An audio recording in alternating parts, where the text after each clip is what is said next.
Thanks for joining us for this week's Catch Up with Roosie. We're talking about the importance of goal setting this week. How are you, Roosie? Good, mate. How are you? So goal setting, mate, how important is that for the average bloke? I think it's really important, but I think the key to it is that they don't have to be grand goals. I think that's what scares people about goal setting. People say, I guess in our environment, win a premiership. I mean, that's what everyone wants to do, but you've got to break it down to smaller modules than that. And I think that's what scares people about goal setting, because they see it as this grandiose plan. And then once you do that, it seems like it's so far out of reach, you're never going to be able to get there. And what I'd encourage the guys to do is just set smaller goals. And I think and they're more achievable. And then once you reach one, just reset another one. And it's such a much better format to do rather than go, I'm 50 kilograms overweight, I'm going to lose 50 kilograms. That just seems like, hang on, let's start. I'm going to go 10, I'm going to go 5, or whatever it might be. And I think that's a really important part of it. Don't feel like it has to be this grand goal.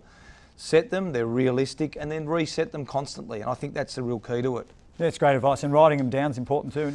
Yeah, writing them down, because it's easy to have these fluffy ideas in your head floating around, and the old New Year's resolution, mate, that everyone sort of had a crack at, and done it normally at 12:01 when they've had a gut full of a couple of crownies or whatever it is. Write it down, and don't get frustrated by it. Make sure they're realistic.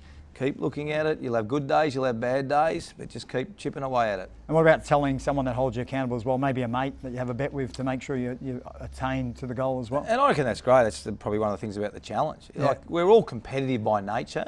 It's whether you've let yourself go a bit and you're a bit overweight and you've lost that competitive spirit. But reality is we're all competitive beasts. You want to beat your mate at tennis, you want to beat your mate, I'll give you a race to the park bench, whatever it might be. And I think that's a really good way to do it. Do it with a friend, do it together, because what happens is when you're feeling not great, he's ringing you up, he's up and about, come on, we're going to meet at the park at 7:30.